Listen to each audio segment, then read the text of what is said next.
Hello guys, कैसे हैं? Gate exam sir पर है।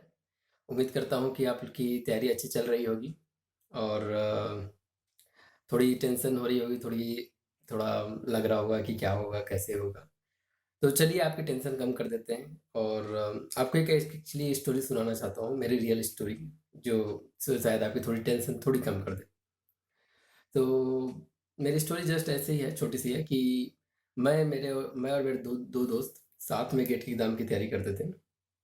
तो हम तीनों लगभग पढ़ाई में सेम थे, मतलब एवरेज जैसा होते हैं, जब तीनों का स्तर लगभग सेम था। तो हम तीनों ने गेट का एग्ज़ाम दिया। तो उनमें सबसे अच्छा गेट का स्कोर मेरा आया। तो मैंने आईआईटी में एडमिशन ले लिया। उन लोगों का गेट का स्कोर थोड़ा कम आया, तो उन लोगों ने एक्चुअली जब हम लोग गेट दिए थे, तब गेट से केवल आईआईटीज़ में एडमिशन होता था और सारे पीएसयूज़ जो हैं अपना इंडिविजुअल्स एग्ज़ाम लेते थे इसके रिक्रूटमेंट के लिए। सो get is basically for IITs admission that time. Okay. तो मुझे आईआईटी में एडमिशन मिल गया। मेरे जिन दोस्तों का थोड़ा कम नंबर आया था, उन दोस्तों को उस साल आईआईटी में एडमिशन नहीं मिल पाया। तो उस समय तो वो दोस्त लोग बहुत दुखी थे। तो उन्होंने क्या किया, मैंने आईआईटी में एमटेक की पढ़ाई स्टार्ट कर दी। उन्होंने एडमिशन नहीं लिया था आईआईटीज़ में। तो उन लोग कंटिन्यूअस अपना तैयारी जारी रखे और उनमें से दो दोस्तों ने एयरपोर्ट अथॉरिटी ऑफ इंडिया में जॉब लगा ली। एक ने एयरपोर्ट अथॉरिटी ऑफ इंडिया में एयर ट्रैफिक कंट्रोलर के रूप में ज्वाइन किया, दूसरे ने जूनियर एग्जीक्यूटिव के रूप में ज्वाइन किया। साथ ही साथ मेरे एक फ्रेंड ने, जिसने गेट का रैंक जिसका कम आया था, उसने आईएएस भी निकाल लिया। और यकीन मानिए, उसके आईएएस निकालने की मेन वजह ये थी कि गेट में उसका रैंक उस समय नहीं आ पाया। सो उसने मतलब बहुत ज़्यादा एफर्ट डाला आईएएस के लिए और उस साल उसने आईएएस भी निकाल लिया। ठीक है। तो मैं ऐसा नहीं बोल रहा हूँ कि आपका गेट में रैंक बुरा आना चाहिए या फिर बुरा आए तो आपके साथ अच्छा हो जाएगा।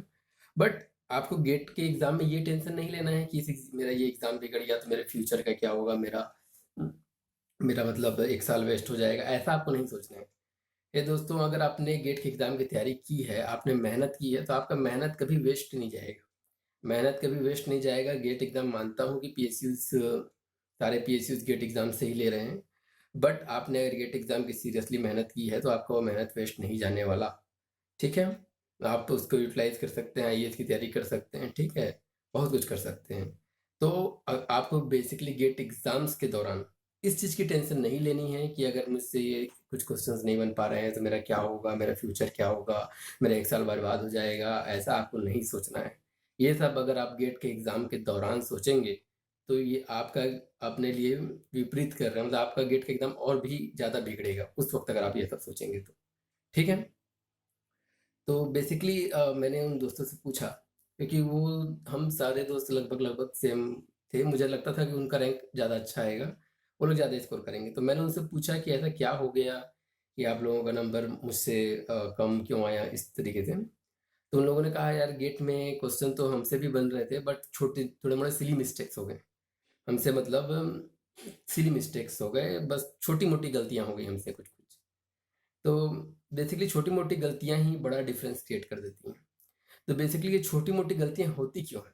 देखो, ये छोटी मोटी गलतियां होने का, जिसे हम लोग सिली मिस्टेक्स होने का केवल दो रीज़न है, जो मेरे हिसाब से दो रीजंस की वजह से होती हैं। पहला रीज़न कि हमें कोई क्वेश्चन बहुत इजी वाला मिल जाता है और हम ज़्यादा एक्साइटेड हो जाते हैं और ज़्यादा एक्साइटमेंट में गड़बड़ी कर देते हैं।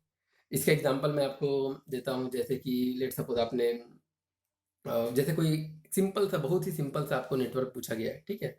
नेटवर्क दिया हुआ है बहुत सिंपल सा, रेजिस्टेंस वाला, और उसमें आपको कहा गया है कि इसका इक्विवेलेंट रेजिस्टेंस निकालो। ठीक है। तो ये सब तो आप क्वेश्चन 12 से बनाते हैं, इक्विवेलेंट रेजिस्टेंस निकालना। और आपसे लेट सपोज क्वेश्चन पूछा इक्विवेलेंट रेजिस्टेंस निकालो इन किलो ओम, और आप इतना एक्साइटेड हो गए कि क्वेश्चन इतना सिंपल है, आपने तुरंत रेजिस्टेंस निकाला और आंसर को टिक मार दिया। आपने बस उस पॉइंट को जल्दी में स्किप कर डाला कि उसने किलो ओम में पूछा है, और आपने ओम में निकाला और उसी को मार दिया आंसर। हो गई सिली मिस्टेक्स, बनता बनाता क्वेश्चन गड़बड़ हो गया। ठीक है। तो एक तो मिस्टेक तब होती है जब आपको कोई बहुत इजी क्वेश्चन मिल जाए और आप ज़्यादा एक्साइटेड हो जाएं और उसमें कुछ गड़बड़ी कर बैठें। दूसरा मिस्टेक होता है, सिली मिस्टेक, जब आपको कोई बहुत बड़ा हैवी क्वेश्चन दिख जाए, बहुत बड़ा और हैवी क्वेश्चन दिख जाए और उसमें फिर आपका थोड़ा मोरल डाउन हो जाए। ठीक है। तो देखो, अगर आप प्रीवियस गेट के क्वेश्चंस अगर आप रिव्यू किए होगे, अगर आप देखे होगे, तो आपको इतना तो समझ में आ ही गया होगा कि गेट के क्वेश्चंस लेंदी नहीं होते। मतलब गेट में ऐसा आपको कोई भी क्वेश्चन नहीं मिलेगा जिसको आपको सॉल्व करने में 3 मिनट से ज़्यादा का समय लगे। ठीक है, जनरली गेट में क्वेश्चन ऐसे ही सेलेक्ट किए जाते हैं जिनको आप 3 मिनट में सॉल्व कर लें। तो अगर आपको कोई ऐसा बड़ा भारी क्वेश्चन दिखता है, बहुत ही लंबा चौड़ा, बहुत ही आपको लगता है कि इसमें बहुत ज़्यादा कैलकुलेशन है, बहुत ज़्यादा टाइम लगेगा इसको सॉल्व करने में, इसमें बहुत ज़्यादा कैलकुलेशन है, ऐसा लगता है अगर आपको, तो आप थोड़ा गलत डायरेक्शन में जा रहे हैं।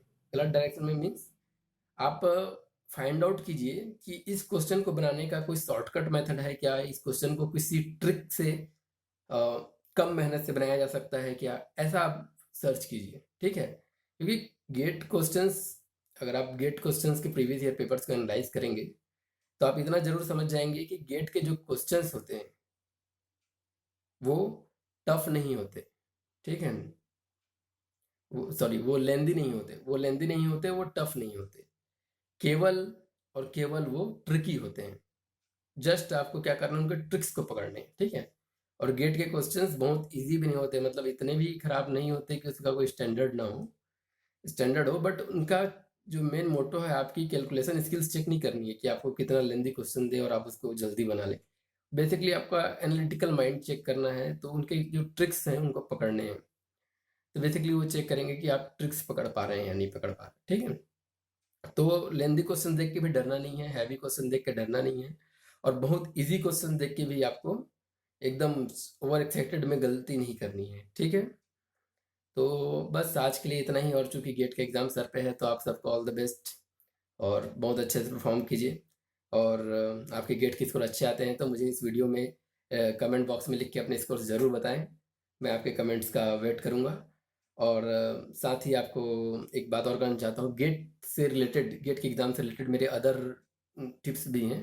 मैंने अदर टिप्स के एक अलग वीडियो बनाई है, आप उस वीडियो को ज़रूर देखें, वो उसकी लिंक आपको मेरे डिस्क्रिप्शन में मिल जाएगी। साथ ही साथ जब ये वीडियो एंड होगा तब भी आपको उसकी वीडियोज़ मिल जाएगी, दिख जाएगी यहाँ पे उसकी एडवर्टीजमेंट। ठीक है, थैंक यू सो मच।